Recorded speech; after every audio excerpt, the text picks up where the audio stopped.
एक छोटा सा गांव था। वहां पर एक आदमी पहाड़ पर पत्थर तोड़ने का काम करता था। उसको अपनी जिंदगी से कोई गिला शिकवा नहीं था। पूरा दिन वो काम करता, मेहनत करता, दिन के एंड में जो थोड़ा बहुत पैसा मिलता वो जा करके अपने परिवार के साथ में थोड़ा सा टाइम स्पेंड करता और चैन से सो जाता। तो एक दिन रोज की तरह वो अपना काम खत्म करके अपने घर की तरफ जा रहा था। तो रास्ते में चलते चलते उसके मन में ख्याल आया कि ये भी कोई जिंदगी है कि सुबह से शाम तक मैं पत्थर तोड़ने का काम करता हूँ और एंड में मेरे को थोड़े से पैसे मिलते हैं जिसमें मुश्किल से मेरा और मेरे परिवार का गुजारा हो पाता। काश कुछ ऐसा हो जाए कि कहीं से मुझे कोई ऐसी शक्ति मिल जाए कि जो भी मैं चाहता हूं वो सच हो जाए। वो अपने घर पर गया, उसने खाना खाया, लेकिन उसका ध्यान खाने की तरफ नहीं था। उसके दिमाग में यही ख्याल चल रहा था। उसके बाद में वो यही सोचते सोचते सो गया।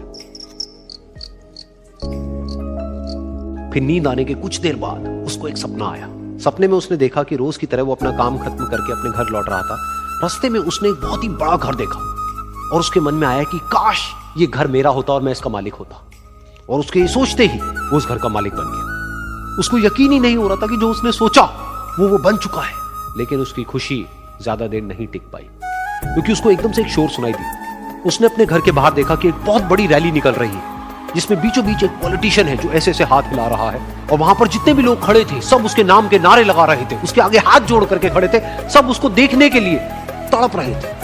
तब उसको यह एहसास हुआ कि मैं कितना छोटा हूं उसके आगे। और फिर उसके अंदर से एक ख्याल उठा कि काश मैं ये पॉलिटिशियन होता और मेरे पास भी इतनी ही पावर होती जितनी कि इसके पास में है। बस उसका इतना सा सोचने की देर थी, वो पॉलिटिशियन बन गया। उसकी खुशी का ठिकाना नहीं था, क्योंकि उसके आसपास में हजारों लोगों की भीड़ थी और सब उसको देखने के लिए तरस रहे थे, तड़प रहे थे। लेकिन उसकी ये खुशी भी ज्यादा देर नहीं टिक पाई। धूप बहुत ही तेज थी और उस पॉलिटिशियन को आदत नहीं थी इतनी गर्मी में रहने की। तो उस धूप की वजह से उसको चक्कर आ गए और वो बेहोश होकर के गिर गया। फिर उसको एहसास हुआ कि ये पॉलिटिशियन सबसे ताकतवर नहीं है, ये जो सूरज है ये सबसे ताकतवर है। और उसके मन में आया कि काश मैं ये सूरज बन जाऊं तो मेरे आगे कोई नहीं टिक पाएगा। और उसका इतना सा सोचने की देर थी और वो सूरज बन गया। और वो खुशी से पागल हो गया, क्योंकि पूरी दुनिया को वो ही रोशन कर रहा था और पूरी दुनिया में ऐसा कोई नहीं था जो कि उसकी रोशनी को रोक सके। लेकिन उसकी ये खुशी भी ज्यादा देर टिक नहीं पाई, क्योंकि कुछ ही देर बाद आसमान में कुछ काले बादल आए जिन्होंने कि उस सूरज की रोशनी को रोक दिया। फिर उसको यह एहसास हुआ कि इस दुनिया में ऐसा भी कोई है जिसमें दम है उसकी रोशनी को रोकने का। और उसके मन में एक ख्याल उठा कि काश मैं वो बादल बन जाऊं। और वो बादल बन गया और आसमान में उड़ने लगा। उसको ऐसा लगा कि मैं आसमान में उड़ रहा हूं और अब मैं जहां चाहे वहां जा सकता हूं। लेकिन कुछ देर बाद वहां पर एक बहुत तेज हवा का झोंका आया जो कि उन बादलों को उड़ा करके ले गया। अब फिर उसे समझ आया कि ये जो बादल है वो सूरज की रोशनी को तो रोक सकते हैं लेकिन हवा को नहीं रोक सकते। ये हवा उनको बहा करके ले जाती है। फिर उसके मन में आया कि काश मैं ये हवा बन जाऊं। और वो हवा बन गया। हवा बनने के बाद में उसको अपने अंदर एक अलग ही ऊर्जा का अनुभव हुआ। वो चाहे तो आराम से बहता और चाहे तो आंधी बन करके, तूफान बन करके, जिसको भी चाहे उड़ा करके ले जाता। उसको ये विश्वास होने ही लगा था कि इस दुनिया में सबसे ज्यादा शक्तिशाली मैं हूं। लेकिन तभी उसके सामने आया एक पहाड़। उसने अपनी पूरी ताकत लगा दी लेकिन उस पहाड़ को वो इतना सा भी नहीं हिला पाया। तब उसको एहसास हुआ कि इस दुनिया में कोई है जो हवा से भी ज्यादा शक्तिशाली है, जिसमें दम है उस हवा को रोकने का।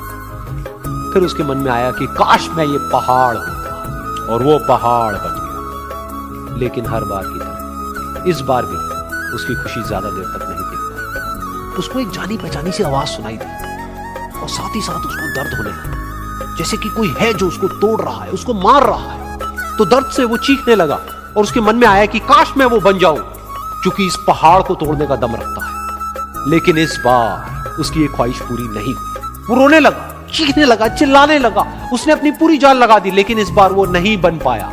उसका दर्द बढ़ता ही चला जा रहा था और दर्द की वजह से एकदम से उसकी नींद खुली और सामने शीशा था। उसने शीशे में देखा और उसको समझ आया कि सपने में मैं वो क्यों नहीं बन पा रहा था जो मैं बनना चाहता था, क्योंकि असलियत में मैं वो ही हूं। दुनिया सुनना नहीं देखना पसंद करती है कि आपने क्या किया। जिंदगी में कामयाब होने के लिए याद रखिएगा, ये मायने नहीं रखता है कि आपने कितना किया, मायने ये रखता है कि आप कितना कर सकते थे। जब लंका में पुल बनाया जा रहा था पत्थरों को जोड़ जोड़ कर सीता माँ को लाने के लिए, तो बंदरों के साथ साथ गिलहरियाँ भी वहाँ पत्थर भर रही थी। तो इन सब से कितना पत्थर ही उठेगा। एक बंदर आया तो उठा के फेंक दिया गिलहरी को, भाग यहाँ से, तो इतनी पत्थर बीच में ला रही है। तो मर्यादा पुरुषोत्तम राम के पास वो जाके गिलहरी गिरी। तो गिलहरी को वो प्यार से सहलाए थे ना, तो ऐसा कहा जाता है कि इस पे जो निशान है गिलहरी के पीठ पे वो राम जी का है। राम जी ने उस बंदर को बुलाया और कहा कि देखो तुम इतना विशाल पत्थर उठा रहे हो तो तुम्हारा शरीर भी विशाल है। ये गिलहरी इतना बड़ा पत्थर उठा रही है जितना इसकी क्षमता है। तो आप अगर कामयाब होना चाहते हैं तो आप ये मत सोचिए कि आप